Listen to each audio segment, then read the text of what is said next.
In this segment, we're going to look at Google AdSense policies and placement of ads. Before we put any ads on your page, you need to know what the rules are concerning AdSense. Because if you break the rules with AdSense, they will cut you off and you will never be able to use AdSense again, at least under your name. So anyway, there is rules concerning placement of the ads.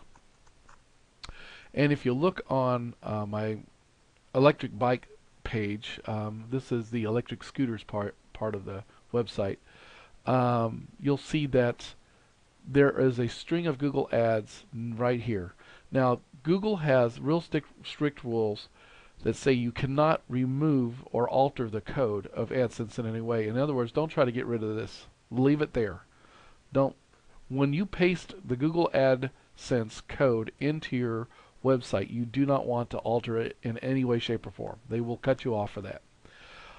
They have different policies. One is how many ads you can put on a page and so forth. Now this is Google Ads here. These are Google Ads here. Sometimes they show up as text ads like this one here. This is a column ad here, so forth. I could even run some more down here. So I'm going to take you to the page that you need to read. You need to read this page in order to make sure that you are not violating any of the rules of AdSense. Don't get overwhelmed by this page.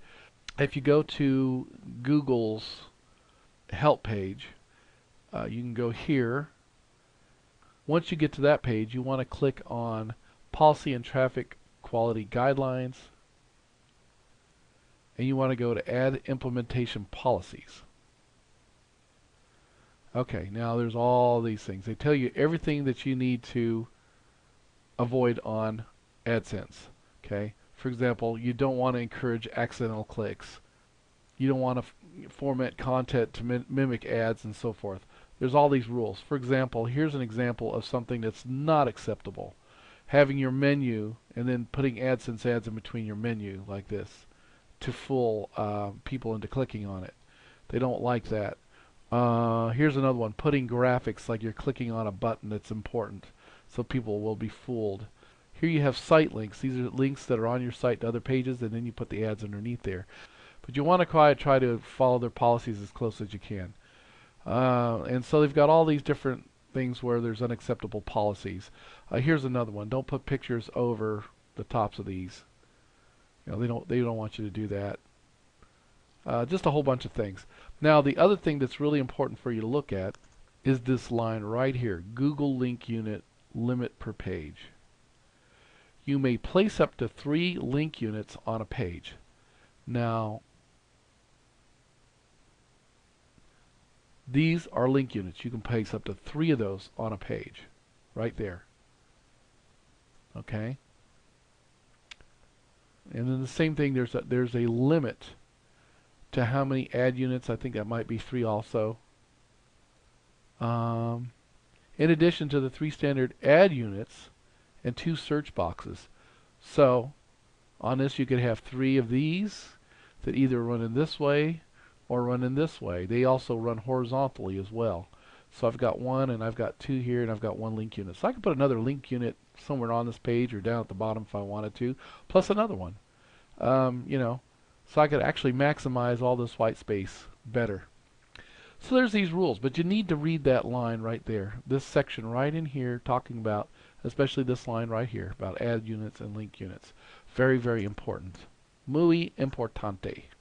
One other thing I wanted to point out was on my blog, WordPress, you're able to put Google AdSense ads in any WordPress blog, and they're making it easier all the time to do this.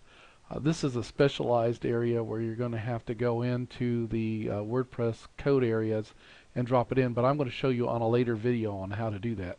But you can see here I have a link unit across the top here, and then right directly under that, this is one of the horizontal ad units here. And these are specifically sized to fit right into this area. You can size them. Here's another ad unit here, so forth. And I think something shows up at the very bottom of the page down here sometimes. I guess not. So that's how you can put ad units in different places. And they have search boxes. You can also do Google AdSense ads on videos. If you put enough YouTube videos online, they'll give you the rights to do that. So there's a lot of ways you can make money with Google AdSense. It all depends on what you want to do and how much work you want to put into it. Okay, in my next segment, we're going to look at how to actually get the code that you're going to drop into a WordPress blog. So stay tuned for that.